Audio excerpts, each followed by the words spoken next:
What's up guys, welcome back to the channel. And in the last video of the Civic, we had it on the dyno, and we made about 890 horsepower at 35 pounds of boost on this Garrett GTX3582 Gen 2. And so this thing has a smaller exhaust side on it, so it's basically a 0.82. Talking with Brent from PFI, he basically says that these K series, like he says, as big of an exhaust housing that you could put on them, you know, they want it. So because they flow so much air, and when you get up into that high of boost pressure and making that much power on a engine like this that flows so well with a smaller backside on the turbo, basically the back pressure just rises up. And I think that could have potentially been why we basically kind of pushed the head gasket a little bit. So didn't completely blow the head gasket, have any crazy issues like that.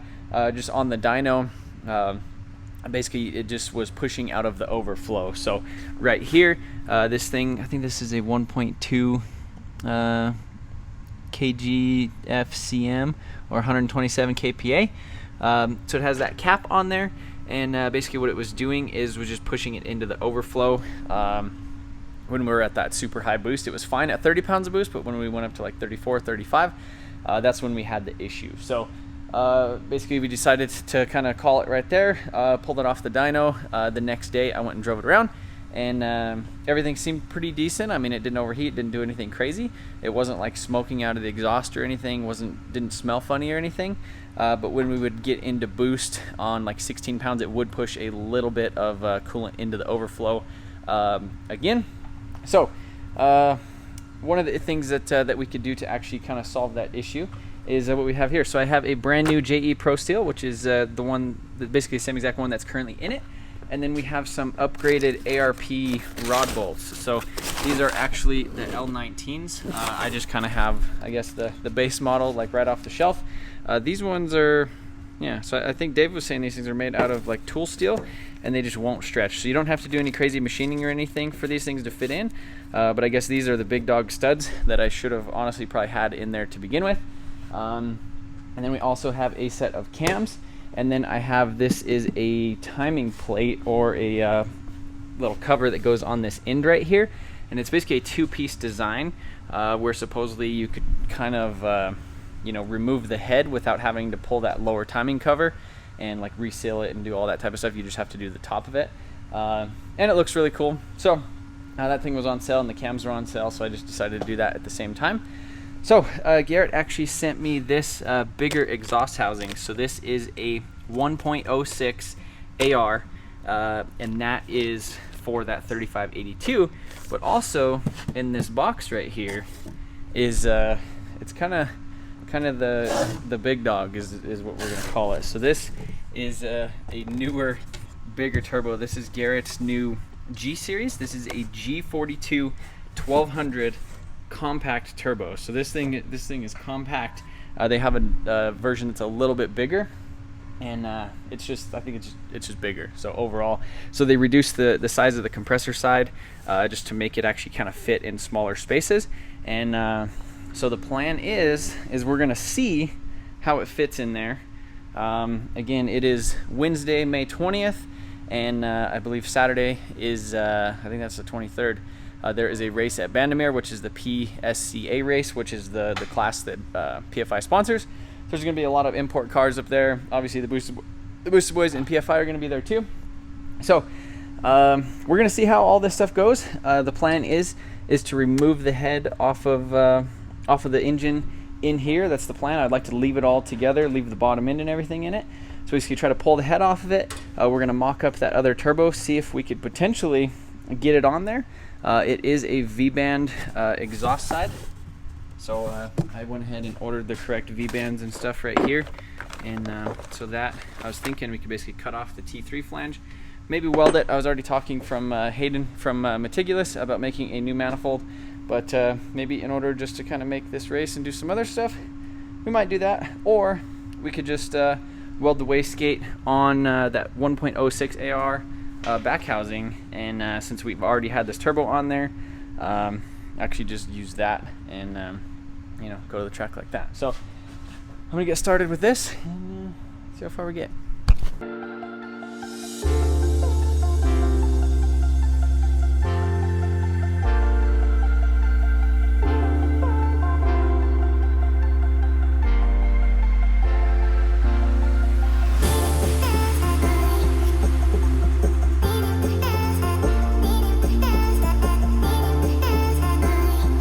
So doing some quick little mock-up stuff just to even see if this thing is gonna fit remotely in the right zone. So went ahead and pulled off 3582, stuck the G42 on here, and basically just put the V-band flange. It's kind of resting on a stud in the back, kind of pinched up against there, and then I just went ahead threw the vice grips on it real quick, just to kind of see where we're looking. And honestly, I think that's really good fitment. So 3-inch pipe coming straight down. Obviously have to change my my hot side of the intercooler stuff, but then oil feed and all that stuff, everything's gonna be fine. And if you look right here, so the plan would be is to basically cut this T3 flange off right here, and then actually weld on this V-band. So this is a V-band. I had to order this thing from, I think it was AGP or ATP, one of those turbo places, but they actually made this.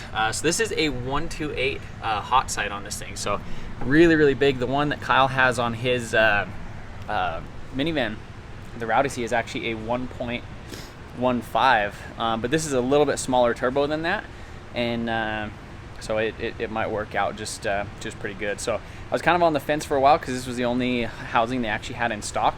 I wanted to go with like a 1.1 or something, or 1.0. You know, I figured, you know, this big of a turbo, but you know, again, with the whole K-series thing, and especially with me just having like a block guard in it and not like a full sleeved block, I think keeping the back pressure down with this whole setup is going to be the key to making it survive, like at least my cylinder sleeves. Yeah, I think it's kind of ridiculous seeing this thing in here, especially compared to the 3582. The 3582 looked really good in here. You know, it looked really proportional, and then now this thing is just like, see the valve cover, and then that's literally like the same size as the head, you know, like big size. Like if you cut the head in half, it's like, there you go. So yeah, I'll go ahead and I'll throw the 35 next to it and show you guys. So this is 3582, which is, you know, honestly, it's not like a small turbo by any means. It is definitely a lot smaller compared to that thing, but it's just crazy that you know, literally made 890 on this guy right here. So this this Garrett Gen 2 stuff is definitely crazy, and the new G series is even crazier. So yeah, really stoked to see what this does on there. I'm not sure if we're just gonna end up, you know, doing this, stay with this whole turbo right here and throw the bigger hot side on it, or you know, maybe we just run this whole setup for this weekend. We just turn it down, maybe 25 pounds of boost, 28 pounds of boost, not 35, and see what she runs, and then we come back and get this thing all dialed in on it next week, or something like that. So yeah, so now that we know that this thing will essentially fit, I'm gonna go ahead and pull it off, and then one of the next things I'm gonna try to do is just get this head off, you know, leaving as much of this stuff in here. So with the vane stand, it doesn't take that long to get the engine out, but if I could leave it in here, that'll be good.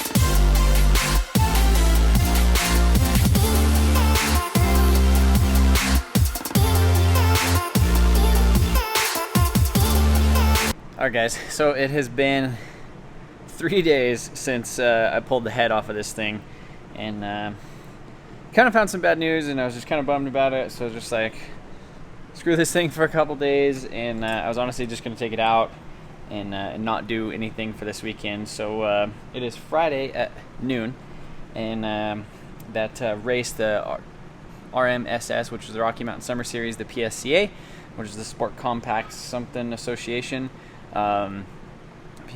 something like that. Anyhow, it's the event that PFI sponsors, and they basically have a pro import class, and which this car fits into, which in the last video of me doing the Mustang stuff up at PFI, we discussed, you know, me going up there, and that's kind of been the plan, is like, all right, let's get this thing done this week. Plan pulled the head and I found some scoring in the cylinder walls, which isn't really like, it's actually not scoring really, and because you can't even really feel it with your thumb like at all, like, you know, your fingernail doesn't catch any of that stuff. These two cylinders right here have some stuff in it too. The pistons are a little bit, you can see they rock back and forth just a little bit, so I don't know if when we did the stuff at the machine shop, we didn't use a torque plate. You know, the guy who I went to is kind of an old school guy, and this was probably the first K series that he's ever bored. You know, so obviously no torque plate. Maybe we set it a little bit too loose, and it kind of allows the pistons to rock a little bit more. I was also talking with Brent and another guy too, and they basically said that it could have been a little bit too much ignition timing, you know, for how much power it was actually making. So I mean, this thing did make 890 horse. I think it was about 15 degrees of timing, like at full, you know, kind of tapered out, and then kind of comes back in a little bit more at the higher RPM, just because the engine's kind of speeding up a little bit more, you know. And so yeah, I you know, wasn't really smoking that bad or doing anything really crazy that would have even made me think that it was doing this. I did a compression test right before I pulled off the head, just because I looked down in the valve and I seen a little bit of that, so I was a little bit scared at first. You know, and that's why I did the compression test. It was basically 175 across the board. So yeah, I was gonna pull it out and just say screw this thing, we're gonna just do the big crazy, you know, sleeve motor, and you know, that was kind of the plan anyhow, is, you know, doing this whole block guard thing. I know that that's you know, not necessarily the greatest thing, but at this point I think the pistons are probably already gonna do what they're gonna do, and you know, if they are scored on the bottom or whatever, you know, this block, you know, we'd have to have it remachined and get oversized pistons and all that stuff anyhow.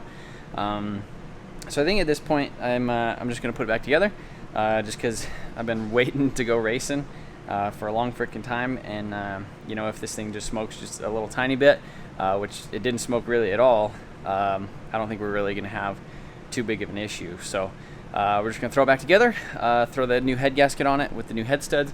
I'm not gonna change anything. I'm not gonna change the turbo. I'm not gonna change the cams. I'm not gonna do any of that stuff. I'm gonna save that stuff for the next engine, basically. So yeah, that's kind of the plan. That's kind of the update. Again, I was basically gonna say, you know, we're sitting this weekend out, but you know, talked to Brent, and he basically said, you know, probably just freaking take 2 degrees of timing out of it, and you know, probably turn it down a little bit and just go send it. So that's kind of the plan. Instead of running 35 pounds of boost, we'll probably run 28 pounds of boost. Instead of running 15 degrees of timing, we'll run like 13 and a half maybe, you know, something like that. And you know, again, a lot of the purpose of going there and doing all this stuff is to get data on the car, you know, get the launches down with the all-wheel drive stuff, see how the dog box and everything is doing, go to the track actually with the cage, get the cage certed, you know, see if I do over 150 mile an hour in the quarter, at which case I think I will end up needing a parachute. You know, so again, it's you know, going this weekend kind of helps me figure out a lot of other stuff to come back and kind of finish off the build with this thing, you know, or continue escalating it. So yeah, kind of got a lot of things I need to do with this thing right now. You know, basically slap the head back on it, and then there's a CV boot that's torn over here, so I'm going to play with that. I need to get the launch control stuff working a little bit better, just because I had that weird button set up last year on the shifter, which we might end up going to that again. Yeah, let's hop on this thing. Oh, I'll show you the head gasket too. So the head gasket was actually pushed. No. Let's see, where's it at? Yeah, right here. So you can see right here. I'll go ahead and show you guys a different picture on my phone, or like basically if you ever want to get like a really detailed like macro shot with like your iPhone, put it on slow-mo and turn on the light, and it like focuses super good, and you can get a little thing. So that's what that little thing was. So yeah, let's get this thing together. Freaking go racing.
Guys, so made a lot of progress on this thing. Pretty much got everything buttoned up and up top at least. Ran to the parts store real quick, grabbed some water wetter, and this actual driver's side CV boot over here actually tore. And well, it actually twisted for some reason. I don't even know why, but anyhow, it twisted, and then we were flicking grease. We were flicking grease on the dyno, so I went to the parts store real quick and just grabbed a. This is like a little replacement boot that they have.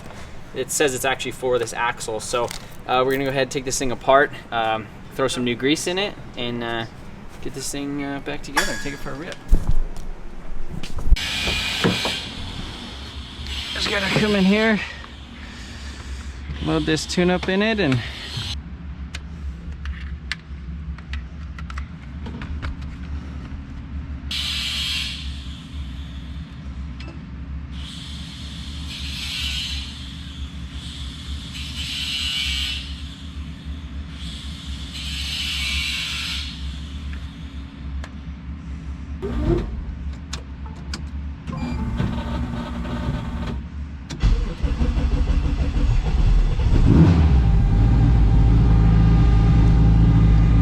we're live, boys. We're live. Alright guys, so I ran home real quick after we did a little test drive in this thing. So yeah, it seems like we let it idle for a little bit when it was just kind of warming up, and let it idle for about 5 minutes, and it seemed like then it would smoke. But like after you do a pull or any of that other time, like as long as you're like driving it, it doesn't smoke at all. So a little hint of smoke after it idles for 5 minutes, and I think it just kind of builds up, and then it just kind of wisps out just a little bit. So yeah, I think we're good to go for tomorrow. I basically looked at the logs. It was like 16 pounds of boost, and then I'll probably just turn it up tomorrow at the track after we get a couple little passes in, or I'll basically turn it up after each pass after we get some data and stuff. So I'm gonna go ahead and actually mount these slicks on it. When I was out eating dinner, so Jamie and my daughter Carson, they cooked me a nice birthday dinner, pre-birthday dinner, because tomorrow at the track, which is the 23rd on Sunday, is actually gonna be my birthday. So basically had a little dinner with them tonight, and Ty went ahead and washed the car. Literally, this is the first time the car's been washed since sometime last year, but it's kind of nice to see it all pretty again, because it's just kind of had this layer of like dust on it, but man, it looks so much better. So gonna go ahead and mount the slicks on it, and I'm gonna try to wire in. So last year I was basically data logging with my laptop in the passenger seat, or zip tied on the passenger floorboard, and so I actually got this little thing from ECU Master. It's a ELD1, which is basically a data logger, if I can figure out where it went. Yeah, it's just a little data logger. It has a little SD card in it, and so I don't have to have my laptop in the car at all. Basically just pop in and out the little SD card. So I just need to figure out the wiring diagram for that really quick. I want to wire that in just so I could have all the data all the time, every single run, every pass, everything will be logged and stored in that thing. And then I don't have to do no sketchy stuff at the track.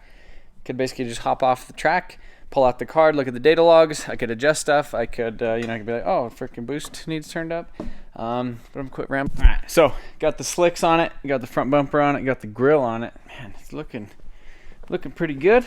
Went ahead and wired in that EDL1 right there, all tied into the CAN system on the thing. So check this out. So got the laptop right here, got the little card. Just pop that guy in. All right, so it popped up. So right here, this is where the little device is. Here's the last little log when I just tried cranking it real quick. So it'll just open it up, and literally all it was about 45 seconds of me just kind of turning the key on, was looking at it. Here's me trying to crank it.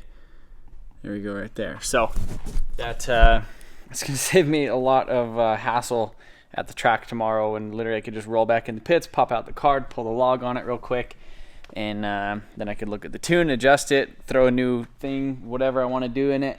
And then literally the car is always logging, so if anything ever happens, I just pull that out, and then we're good to go. So yeah, I think that's that's it. We're gonna freaking or I'm gonna go ahead and figure out a toolkit. I've been here pretty much thrashing on this thing all day, and again, I was just gonna call it, and that's why everything on this thing is kind of so last minute, which I guess that's just a trend with me. And so yeah, gonna get some tools and everything loaded up. So hopefully you guys wish me luck at the PSCA race at Bandimere. I'm gonna get this car freaking loaded up for the night, get the tools going, and we're gonna freaking hip up to the race tomorrow. Really stoked to see how this thing does. You know, finally full all-wheel drive with no lift shift, the dog box, all the new setup with everything. She should be fun. So see you guys tomorrow or the next day.